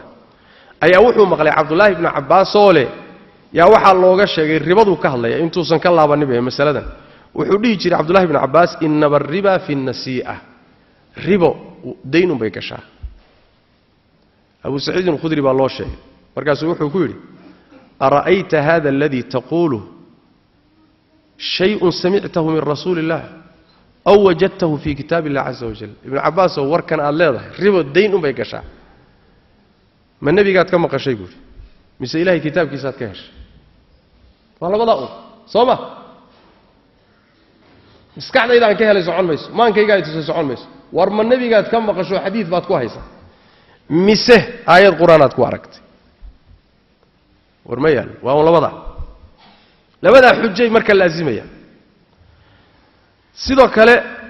maynan ogolaan jirin maan bini aadan wax ka soo baxay iyo falsafad iyo hadal ruux leeyahay in waxyiga iyo xadiista nabiga iyo quraanka lagaga hortago lagu caarido mayna marna ogolaan jirin misaal ayadan hadan soo qaadano Imraan ibn Husayn saxaabiga leeyahay ayaa maalmaha kamida ardaydiisa la fadhiyay wuxuu u sheegay al-hayaa'u la ya'ti illa bi khayr hadiiskii nabiga ahaa xishoodku waxaan khayr ahayn lama yimaado xishoodku waa khayr baana ka dhashay nin raggii meesha fadhiyay ka mid oo la yidhahdo bashiir ibnu kacab la yidhahdo baa wuxuu yidhi innahu maktuubun fi lxikmati ana minhu waqaaran wa minhu sakiina buu yidhi xikmadda waxaan ka helaynaa buu yidhi inuu xishoodku kala baxo midna uu xasilooni iyo wanaag yahay ya midna inuu yahay xasilooni midna uu deganaanshay kulli inuu wada khayr yahay annaga kuma hayna xikmadda aanu dhaxalay oo dadka ka soo gaarnay way kala qaadaysaa aduguna waxaad leedahay xishood oo dhan wada khayr warkaasuu ka maqlay cimraan marka waa xanaaqay markaasuu wuxuu yidhi uxadiuka can rasuulillaah sala allahu calayhi waalihi wasalam watuxadinii can suxufika waraan aniguna nebi maxamed baa yidhi baan ku leeyahay aduguna waraaqahaagaad wax iiga sheegaysaa soo maha ood xadiiska nebiga ku caaridaysa riwaayo kale waxay leedahay aad buu u cadhooday ilaa ay labadiisa indhood ay guduuteen markaasaa wuxuu ku yidhi alaa araanii uxadiuka can rasuuli illahi watucaaridu fiih ku celceliyey warniyahu nebi maxamed baan kaaga warramayaa aduguna waa diidantood waad ka hor jeeddaa see wax kaaye markaasaa bashiirna ku celiyey cimraan waa xanaaqay marka wuxuu leeyahay saxaabiga taabiciga xadiiska warinaya xanaaqii uu xanaaqay inuu zandaqo iyo diin la'aan ku tuhmaan ka yaabnay markaasaa waxaanu idhi innahu mina yaa abaa nujayd innahu laa ba'sa bihi ninku annagu naga tirsan yahay ninaan xumaan ku ognahay ma ah khatar buu galay sababtu waxa weeye hadal nebi maxamed ka sugan ninka yidhaha war ka horgeeyahay saxaabada agtooda khatar buu ahaan jira ibnu cabbaas waa kii ahaa markuu masaladaduu sheegay wax hadalkii nebiga u sheegay baa waxay ku yidhahdeen da abubakar iyo cumarna sidan ay dhaheene markaasuu xanaaqay markaasuu yidhi waxaan ka yaabayaa samada inay dhagaxyaal idinkaga soo daataan laydin rusheeyo sababtu maxay tahay aquulu lakum qaala rasuulu llahi sal lla alay wasalam wataquuluuna qaala abu bakrin wa cumar aniguna waxaan idin leeyahay nebi maxamed baa yidhi idinkuna abubakar iyo cumar baa yidhi baad ila agtaagantihin miya ma hadal abubakar iyo cumar baad hadalka nebi maxamed kaga hortegaysaan mayna aqoon jirin marka saxaabada iyo ardadoodii taabiciinta iyo a'immadii saasay ahaayeenoo wax la yidhaahdo maankaygaan ka helay iskaba dhaafe abubakar baa yidhi iyo cumar baa yidhi baynan marnaba aqbali jirin in aayad qur-aan ama xadiis lagaga hortago sidaasay marka ahaayeen marmarka qaarkood waxaa dhici jirtay saxaabadu ridwaanullahi calayh ama salafku ama saxaabadu inay marmarka qaarkood nusuusta qaarkood fahamkoodu inuu iswaafajin waayo aayad iyo aayad baa fahamkiisii maha aayadu inay iska hor imaanayaan laakiin siduu isagu u fahmay fahamkiisii baa isku dhacaya markaasuu wuxuu u ekaanayaa macnihii aayaddan uu ka fahmayey macnihii aayaddan baa isgaraacaya ama xadiis iyo aayad baa macnahoodii uu kala saari waayaya markaasoo kalena say doonaan mayna yeeli jirine nebiga intay u noqdaan bay dhihi jireen rasuul ilaahi bal sidan iswaafaji miaal waxaynu usoo qaadan karnaa maalan iyadana nebiga sal lla alay wasalam maalin maalmaha ka mida baa wuxuu yidhi man nuuqisha alxisaab cudib ya man xuusimiah man xuusiba cudib ninkii la xisaabiyey oo maalinta aakhara lala xisaabtamo waa la cadaabay markaasaa caaisha waxay tidhi xadiiskaa maxaynu ka fahmay nin kastoo xisaab la mariyo waa la cadaabi saasaa daahirka laga fahmay soo ma markaasaa waxay tidhi oo rasuul ilaahayow soo ilaahay soo qur-aanka ku leh faama man uutiya kitaabahu biyamiinihi fasawfa yuxaasabu xisaaban yasiiran ya dadka qaarkood xisaab fudud in la xisaabahayo qur-aankaaba sheegay adiguna waxaadna leedahay ruuxii la xisaabiyaba waa la cadaabay xoogaa soo hadalkaaga iyo aayadda bal iswaafaji say isu waafaqayaan markaasaa nebigu wuxu uhi sal lla alay waslam balaa walaakin dalika alcardu taa aayaddu ka hadlayso bandhig baa la dhahaa waman nuuqisha alxisaabu cudib bu nabi sal lay slam middaan anugu ka hadlayana xisaabtiisa in ruuxii lala lafaguro oo qodob qodob laysula taago oo lala findhicilo ya lala findhicilo ruuxaasi waa halaagsamaya laa shak xisaabtaada miyaad ka bixi karta laakiin aayaddu midday ka hadlaysa xisaabta fududa cardi baa la yidhaahdaayo macnaheedu wax weeyaan addoonku markuu yimaado aakharo tago alla tabaaraka wa tacaala baa qaabilaya meel asturuu gelinayaa dunuubtiisii iyo khaladaadkiisii wuu soo hordhigayaa waa la qirsiinayaa tan ma gashay haa tanna ma gashay haa tanna ma gashay haa markuu wada qirto oo is yidhaahdo wallaahi wax maanta waa halaagsanta ayuu ilaahay wuxuu leeyahay adduunkiina anaa kaa asturay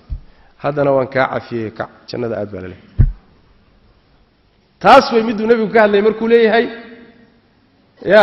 taa way cardiga aayaddu miday ka hadlaysay fa sawfa yuxaasabu xisaaban yasiiran waa bandhigaas iyo cafigaa ka dambeeya amaa xisaabtaada hadday say tahay lagula xisaabtamo taa iyadii in lagu cadaabi shaki male taasi waxa weeyaan badbaadi maysa marka u fiirsa siduu nebigu sal lla lay slam caaisha fahamkeedu siduu noqday iyo siduu nebigu ugu kala jiheeyey aayadda iyo xadiiska soo saas ma mid maanta jooga hadduu imaan laha wuxuu dhihi lahaa war qur-aankii iyo axaadiistu wayba is hardinayaan wayba isgoongoynayaan iyagaaba islaynahaya iska horjeeda war iskama horjeedaane fahamkaagaa iska horjeeda soo maari marka meeshii markay fahmi waayaanna nebigay u noqon jireen salawaatu rabbi wasalaamu caleyh waxaa ka mida maalan kusoo gabagabaynayna nebigu sal lay slam maalin maalmaha ka mida wuxuu yidhi laa yadkhulu nnaara axadun baayaca taxta ashajara naarta geli maayo ruux geedka hoostiisa nebiga beeca iyo ballan kula galay beecadii baycatu ridwaan ee suuratu lfatxi ilaahay kaga warramay ina aladiina yubaayicuunaka taxta ashajara ya aayaddaasaa laga hadlaya raggii beecadaas galay nebigu wuxu uhi sal lay wasalam dhammaantood jannaday gelayaan xafsa bintu cumar baa meeshaa ishkaal ka galay oo jannaday gelayaan haa markaasay tii rasuulillahi ilaahay sooma dhihin wain minkum ilaa waariduha soo qur-aanka ilahay kuma dhihin mid idinka mida ma jiro ilaa naartuu ku aroorahaya qur-aanku wuxuu leeyay kulligii naartaad ku arooraysaa adiguna waxaad leedahay qoladii geedka hoostiisa beecada ku gashay iyagu jannaday gelaya iswaafaji waay markaasaa nebigu wuxu uhi sal lay wasalam alam tasmacii qawla allahi tacaala oo soomaadaa maqan ilahay hadalkiisa aayadda israaci waay aayadda akhri dhammaystir maxay leedahay yah uma nunaji aladiina اtaqow wanadaru الظaalimiina fiiha jithiya macnaha fahno xabsa wuruudka waxay u qaadatay gelitaan arooridda waad ku arooraysaan waxay u qaadatay waad gelaysaan arooridduna macnaha meehe ayaddu waxay ka hadlaysaa naarta waa la wada dul mari dadka dhan naarta waa marayaan midna korkeeduu marayaa waa gudbayaa midina waa gelayaayo hoos buu u gelayaa marka wuruudka aayaddu ka hadlayso iyo gelitaanka jannadaee nebigu ka hadlayo farqi baa u dhexeeya soo ma fahamkiibuu marka u saxay nebigu sal lay slam alwuruud shay waadukhuulu shay soo ma labadaa macnuu nebigu u kala saxay sal lay slam marka waxaad arkaysaa saxaabadu ridwaanullahi calayhim haddii fahamku waxoogaa qaar ka mida sidii ay wax u fahmi waayaanoo ishkaal ka galana nebigay u noqonayaan sal lay slam wixii hadday fahmaanna hadalka keeni maayaan laakiin marnaba agtooda ma yaalla wax la yidhaahdo maankayga iyo maskaxdaydaan ka helaya caqligaygo aayaddani ma jirto ama xadiiskani ma jiro ama sidaasi sax ma aha arrintaasi wax warkaasi war agtooda yaallay ma uu aha goormuu bilowday horaan waxaynu ka soo taariikhaynay ibliis buu ka yimid ummadihii gaalada ahaa baa ku dhaqmi jiray oo waxyiga kaga hortegi jirtay laakiin nebi maxamed intii raacday ma aysan lahayn ayib goormuu ummaddan ku bilowday marka halkaasaa insha allahu tacala darsigeenna soo soco caqliga in sharciga iyo waxyiga laga hormariyo ummaddan goormuu ku bilowday waa darsigeenna habeen dambe insha allahu tacala hada billahi tawfiiq wasali allahuma wasllam wbaaraka cala nabiyina muxamed wcala alihi wasaxbi waslem